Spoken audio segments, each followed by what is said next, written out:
Winter War, an overview. The Winter War began on November 30, 1939, when the Soviet Union, seeking to secure its northwestern border and expand its territory, invaded Finland. The Finns, vastly outnumbered and outgunned, mounted a fierce and innovative defense, leveraging their intimate knowledge of the terrain and the severe winter conditions to their advantage. Despite their numerical inferiority, Finnish forces inflicted heavy casualties on the Soviet invaders through guerrilla tactics, sniper fire, and the effective use of ski troops. The role of winter. The winter of 1939-1940 was one of the coldest on record, with temperatures plummeting to as low as 40 degrees Celsius. This extreme cold played a critical role in the conflict. Terrain advantage. The frozen lakes and dense forests of Finland provided natural defensive positions for the Finnish troops. They used these to launch ambushes and conduct hit-and-run attacks, effectively stalling the Soviet advance. Soviet struggles. The Soviet forces, ill-prepared for the harsh winter conditions, suffered from severe frostbite, inadequate winter gear, and logistical challenges. Their heavy equipment and tanks were often immobilized by the deep snow and freezing temperatures. Finnish resilience. The Finnish soldiers, acclimated to the cold and equipped with appropriate winter clothing, demonstrated remarkable resilience and adaptability. Their use of white camouflage suits and skis allowed them to move swiftly and stealthily through the snow-covered landscape. Turning point, March 1940. By early March 1940, both sides were feeling the strain of the prolonged conflict. The Soviet Union, under intense international scrutiny and facing unexpectedly high casualties, was eager to bring the war to a conclusion. Meanwhile, Finland, despite its heroic defense, was running out of resources and facing the grim reality of a war of attrition against a much larger foe.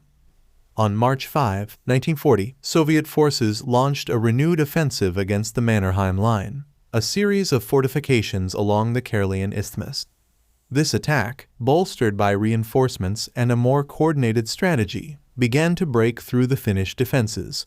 Recognizing the untenable situation, the Finnish government entered into negotiations with the Soviet Union.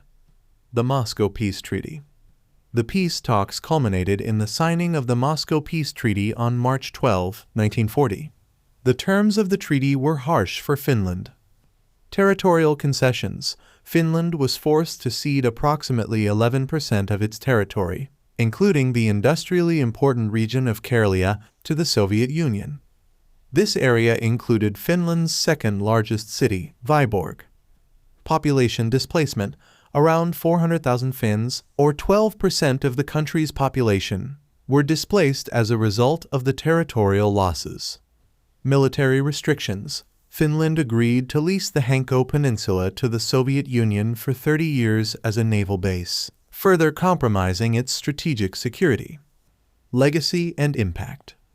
The end of the Finnish winter and the conclusion of the Winter War left a profound legacy. Despite their territorial losses, the Finns emerged with their sovereignty intact and their national spirit unbroken. The war demonstrated the effectiveness of small, well-prepared forces defending their homeland against a larger aggressor, earning Finland international admiration and sympathy. For the Soviet Union, the Winter War exposed significant weaknesses in the Red Army, prompting reforms and reorganization that would later influence Soviet military strategy during World War II.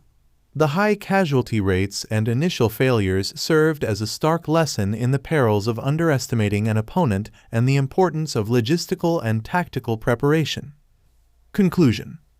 As the Finnish winter of 1939-1940 came to an end, so too did one of the most remarkable episodes of resistance and resilience in World War II. The Winter War highlighted the brutal realities of winter warfare and the indomitable will of a small nation fighting for its survival. The lessons learned from this conflict would resonate throughout the remainder of the war, shaping strategies and inspiring resistance movements across Europe.